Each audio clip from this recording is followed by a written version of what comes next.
But all of a sudden in May, it's like it has this breezy feel to it, and everybody's changing their attitude, and it's like, yeah, okay, let's just transition, let's do this. And here you receive the Death card, but the best thing about it is the clarification card is the Wheel of Fortune. The fates of fortune are on your side. And you have to take advantage of this auspicious time, because the window of opportunity will eventually close as the cycle of the wheel goes down. And up above in your sacrum, or pelvic, for awakening and arousing, you receive the Hierophant and the Queen of Cups. I'm going to discuss them together because they're very relevant. And since this is in the spiritual awakening category, the Hierophant is saying that, yeah, you're doing some soul searching. You're doing some spiritual searching. You're also searching for some truths. The word Hierophant is Latin for to show or make known. You want something exposed.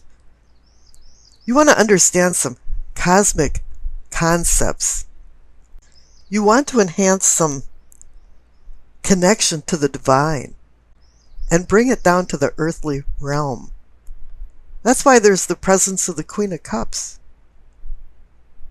She's earth. She's indicating earthly love.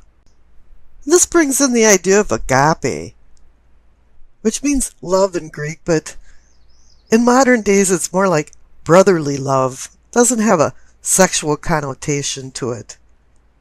And here you've got a cosmic Hierophant connected to the earthly Queen of Cups for love and emotions.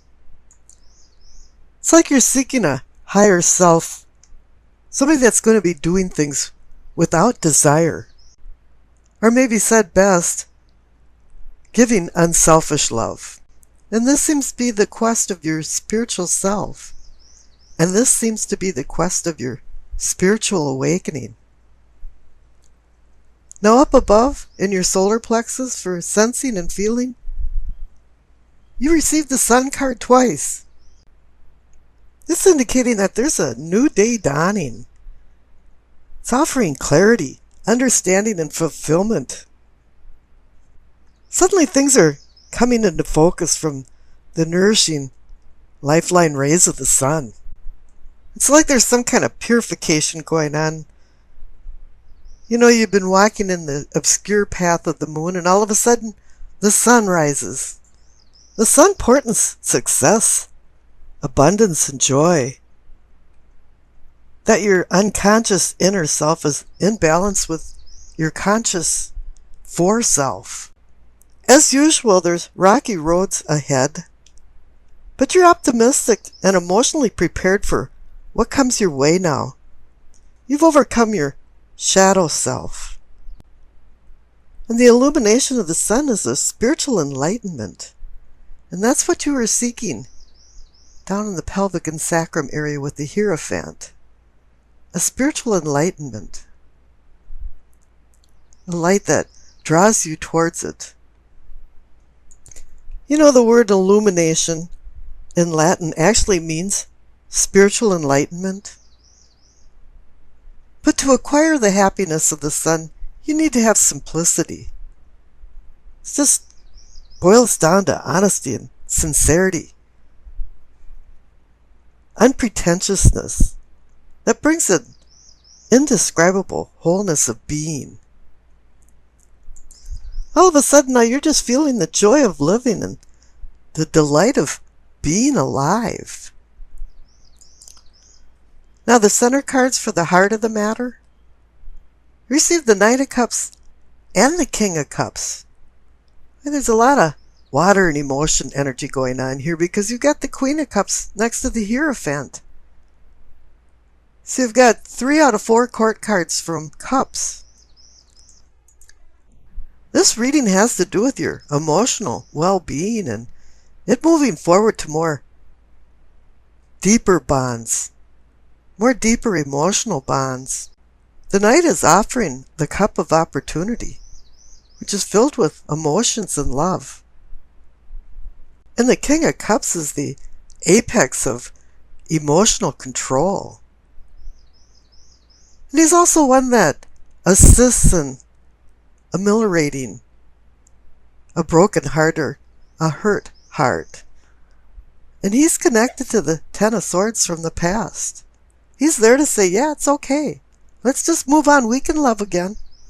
And down on the bottom right for the communicating and teaching, you receive Temperance. This is just a reminder from the King of Cups up there to temper and control your emotions.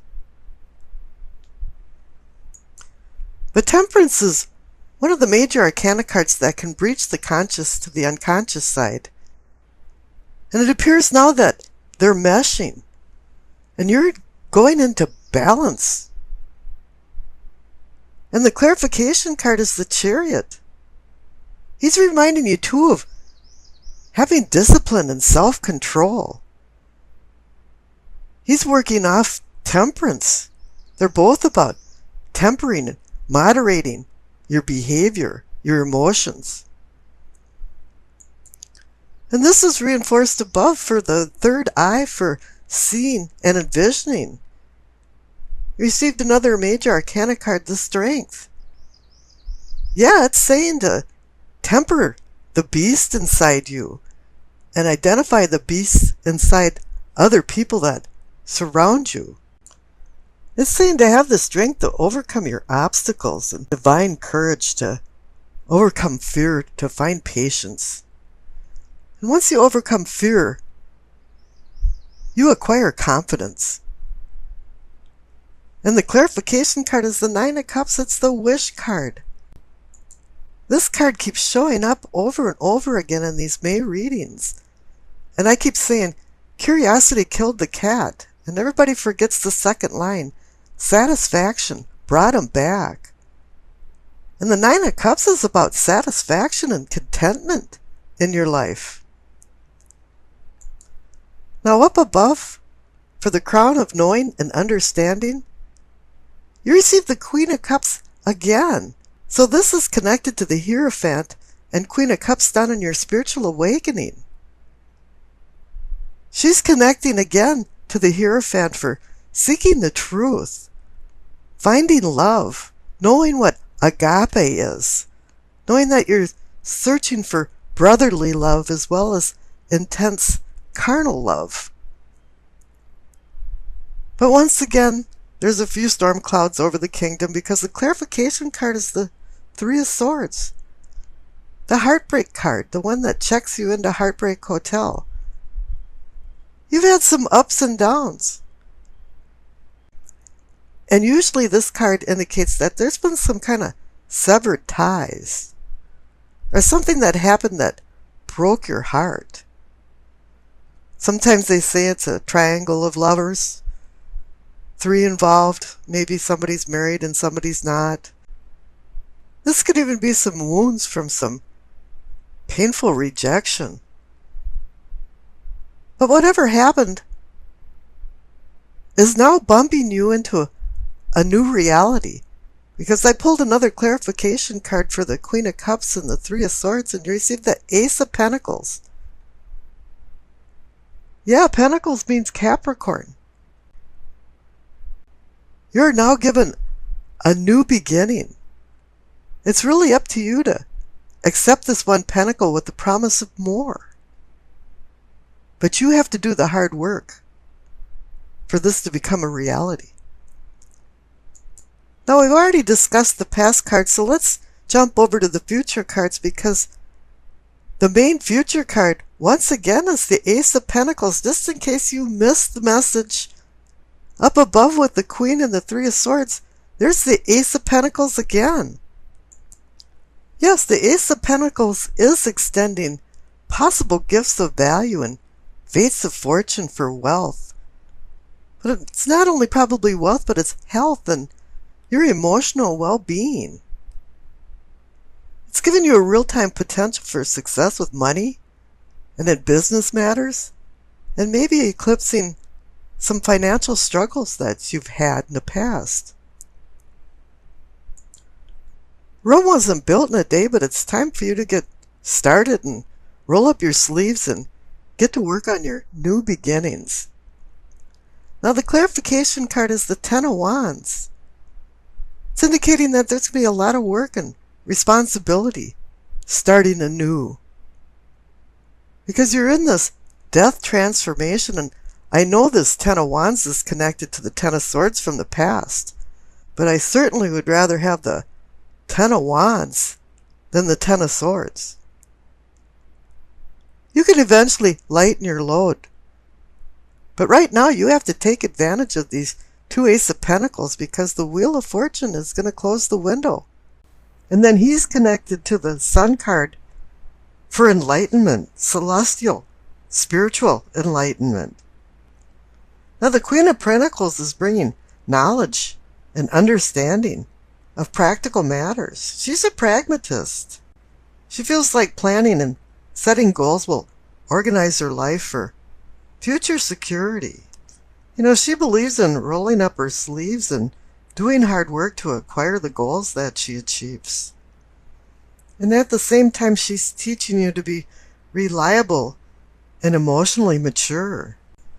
You know, the overall theme of this is that she's teaching you earthly reality and get a firm grip on reality. She's the grounding earthly force of having your feet planted directly on the ground. And then contrary to that, you have the Hanged Man, where he's hanging upside down, seeking enlightenment. And in the old legend, it's Odin, the god of war and poetry, seeking the mystic wisdom of the runes and secret magic letters. In the actual legend, it says that he died and came back to life.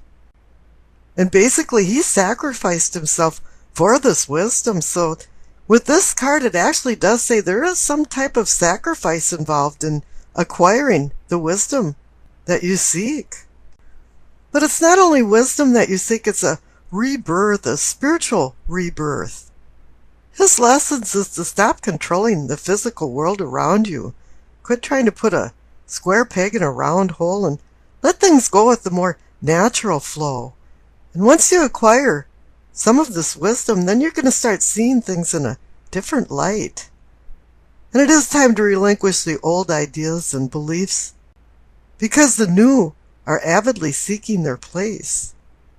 Whatever happens with this Hanged Man, you're required to go into a reflective, meditative state before you make any decisions, before you change your life. Make sure you know where you're at, and take the advice of the Queen of Pentacles and have a grip on your reality. Now the Sun card is a celestial purging. Now you're going for enlightenment. Illumination in Latin actually means enlightenment, spiritual enlightenment. A new day is dawning, and it's saying that you learned your lessons down at the Hangman, because now you do have understanding and even some personal fulfillment. Things are now in focus. You know, there's a miasma that dissipated, and you can see things with more clarity than you ever have before. This card portends success, abundance, joy. But there's one thing you have to do to acquire this abundance and joy, is to live a simple life. Freedom from complexities. Honesty, sincerity. Bring a wholeness and unity into your soul that you will acquire. With what you've learned from the earthly with the Queen of Pentacles, and to the wisdom that you acquired from the Hanged Man, is all put together into a spiritual new you, an awakening. At noontime, for 1 minute, the sun hangs in the sky where it casts no shadows, and there's no darkness. And it reminds you of the joy of being alive, the joy of living.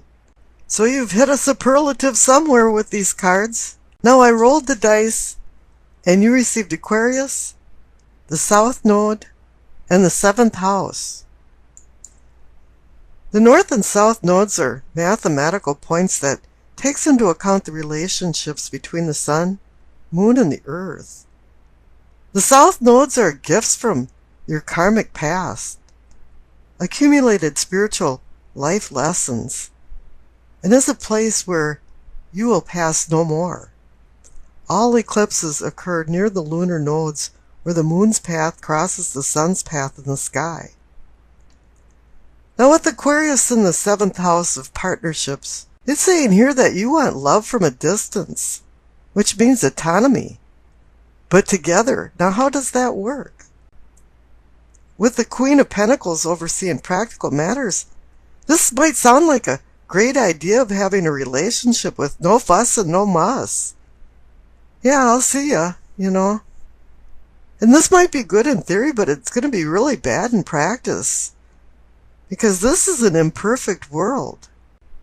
And this might even mean that you're taking a domineering road and pushing somebody away. Even though you love them, you just want your space. You're spoiling the whole party. Because you've been feeling like there's been a yoke restricting you. And if you want a breath of fresh air and some freedom, we can all do what we want. But you really do have to make some considerations for the other person in your life. And if you've been doing this, it's going to be throwing you into the hanged man reflective mode. You have to acquire some wisdom and some reality that the Queen of Pentacles is offering you. If you think that your significant other is just a friend, I think you're going to have a few problems here.